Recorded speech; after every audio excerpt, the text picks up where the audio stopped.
So then I learned about Piaget, and Piaget had some very interesting ideas, and I think I've told you already what Piaget was up to. He wasn't a developmental psychologist. He didn't even regard himself as a psychologist. He wanted to reconcile science and religion. That's what he was doing through his entire bloody life, because it drove him crazy when he was an adolescent. And he didn't think that he would be able to survive unless he could bring those two things together. So he's working on the same problem. And so one of the things that Piaget, who was very prone to observation, he was an ethologist of human beings. That's a good way of thinking about it. An ethologist is a scientist who studies animals by watching their behavior rather than studying them under laboratory conditions. And he got very interested in the spontaneous emergence of morality in the play of children.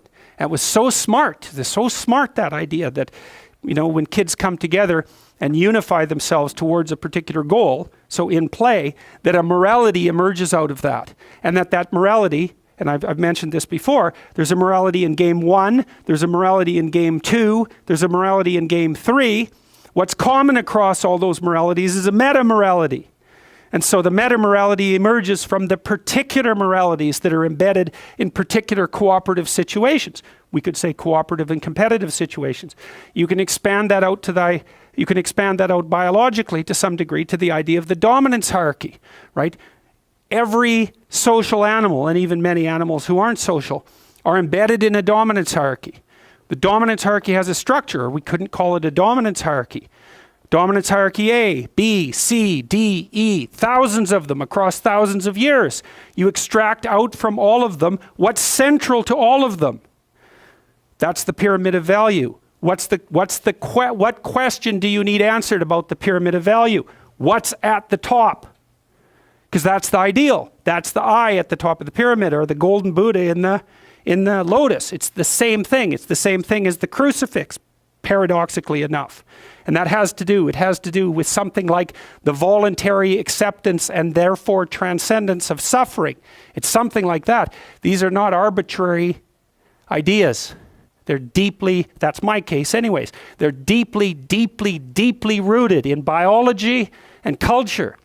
They're as deeply rooted in biology as the dominance hierarchy is rooted in biology. And we already know the answer to that. The dominance hierarchy has been around for 350 million years.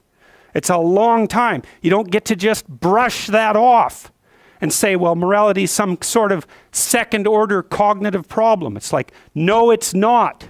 I mean, I can tell you something about its instantiation in your nervous system. You have a counter at the bottom of your brain that keeps track of where you are in terms of your status. And it bloody well regulates the sensitivity of your emotions. So if you're at the bottom of the hierarchy, barely clinging on to the world, everything overwhelms you. And that's because you're damn near dead. And so everything should overwhelm you. You've got no extra resources. Any more threat, you're sunk. So you become extremely sensitive to negative emotion and maybe also impulsive, so that you grab while the grabbing's good.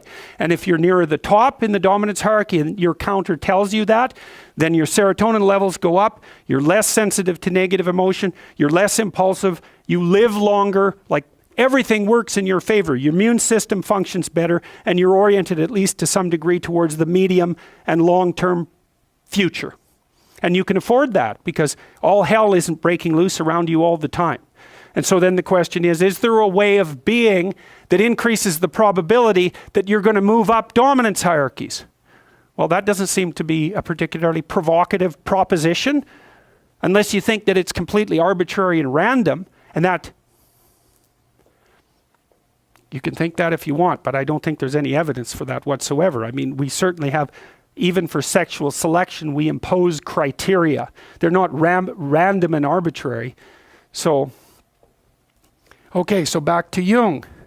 So what was Jung trying to do? Well, he was trying to see, Jung believed that once we had stopped populating the cosmos with gods, that they went inside. That's a good way of thinking. Well, think about it this way. You know, an archaic person looks at the sky and uses his imagination to populate the sky. What's the sky? Well, it's the constellations. It's the domain of the gods. Well, why? Well, because the gods are what are out there beyond your understanding. Well, that's what you see when you look up at the sky. So you populate the night sky with figures of your imagination. So the gods are the things that you broadcast out of your imagination and see spread over the world. It's like the contents of your unconscious are manifesting themselves when you encounter the unknown. It's exactly what it is. That's exactly how else could it be, right? You're projecting your fantasy onto what you don't understand. That's how you start to cope with what you don't understand. You populate the unknown with deities. Where did they come from? They came from your imagination. Well, what happens when you take them out of the world? Do they disappear? No.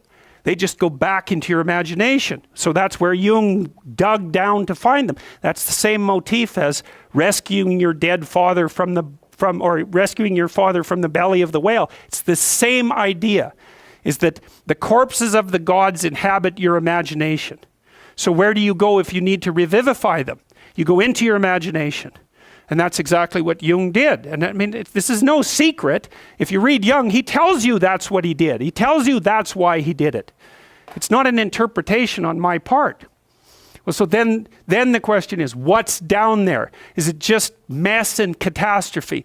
Or is there something in it that's patterned? Well, Jung's proposition was that you rediscover the great archetypes that guide human being by investigating the structure of your imagination. When he thought about the imagination, in some sense, at least in part, as a manifestation of your biology. Well, yes. What else would it be? You know, when I told you that story about my nephew, I believe, right, about him running around as a knight and then going off to have a combat with the dwarves and the dragons. It's like, well, where did that come from?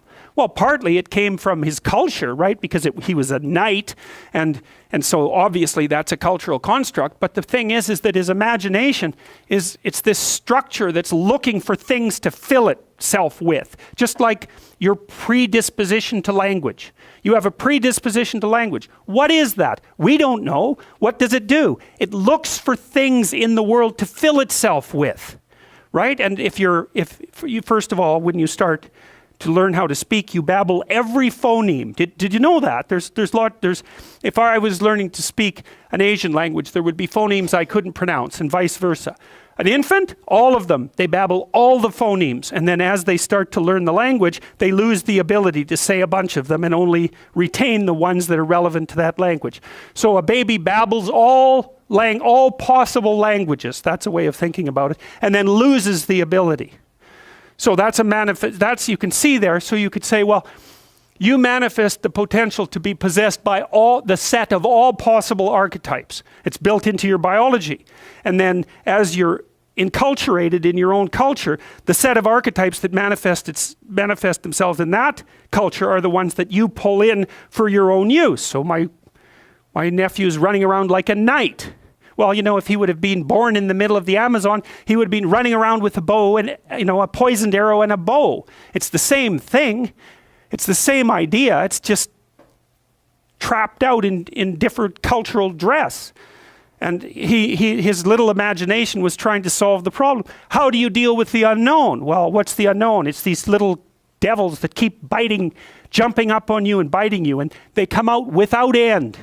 So just killing them, it's like cutting the head off the Hydra, right? 7 more grow. Well, what the hell good is it to solve one problem when there's just a bunch more problems that are going to come after you? And that's everyone's question. That's the ultimate question of nihilism, right?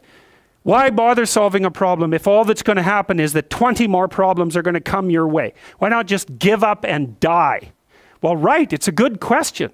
It's a good question, right? Is the suffering so intense that the whole game should just be brought to an end? That's another fundamental question of existence. And people who've become truly malevolent answer that question in the affirmative. They say, it's too much, we should destroy it. Now, I wouldn't say they're precisely doing it only for humanitarian reasons, but you have to understand and appreciate the logic. It's not irrational. That's the other thing. It's not irrational to work for the destruction of being. It's not irrational. In fact, it might be the most rational thing you could come up with, to Depends on your initial set of presuppositions. So, Jung, down into the belly of the beast, so to speak, to see what lurks in the imagination. He sees the birthplace of archetypal ideas. Well, what are archetypal ideas? They're patterns of, you could think about them as representations of patterns of adaptive behavior. And so then you might ask, well, where did they come from? Well, that's part of what I've been trying to teach you about. They evolved, as far as I can tell, right? They evolved collectively, is that our society, and this is the dominance hierarchy idea. Dominance hierarchies set themselves up as a matter of course. They're the standard way that animals organize themselves in a territory. Well, okay, human beings are watching those dominance hierarchies since we became self-aware, thinking, what the hell are we up to? What the hell are we up to? And there's a question that lurks in there. What constitutes acceptable power? What constitutes acceptable sovereignty? Who should lead? Who should rule? What should be at the top? Well, we talked about that. The Mesopotamians figured that out. Speech and vision. That's Marduk. Speech, vision, and the willingness to confront the terrible unknown. That's what should rule. Well, what? Is that an arbitrary idea, or is that a great idea? How could it be any other way? Well, that's what human beings are like. And I don't think that you can read the Mesopotamian story and understand the reference, which isn't an easy thing to do, and fail to draw that conclusion. Marduk has eyes all the way around his head. He speaks magic words. He goes off to fight Tiamat, the dragon of chaos. Well, what's that? That's the reptilian predator that lurks in the unknown. Well, is any of that, is there anything about any of that that stands in opposition to what you would presume if you were just analyzing our situation from a purely biological perspective? We're prey animals, we're predators. We've been threatened by reptiles forever. Why wouldn't we use the predator that lurks in the dark forest or the water as a representative of the unknown? Why wouldn't we harness that circuitry? We already have it at hand. And even more to the point, how could we do anything else? It makes perfect sense. Well, so then you might say, well, what would you want to be king? You could say king of the world or king of your own soul. What do you want to subordinate yourself to? How about your heroic willingness to encounter the unknown and articulate it and share that with people? There's no nobler vision than that. And I don't see that it's merely arbitrary.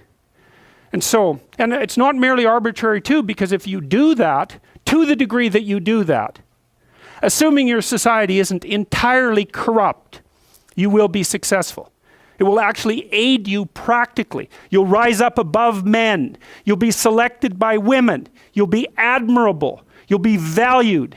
And you know that because if you look at the people that you admire and value, again, unless you've taken a detour into dark places and are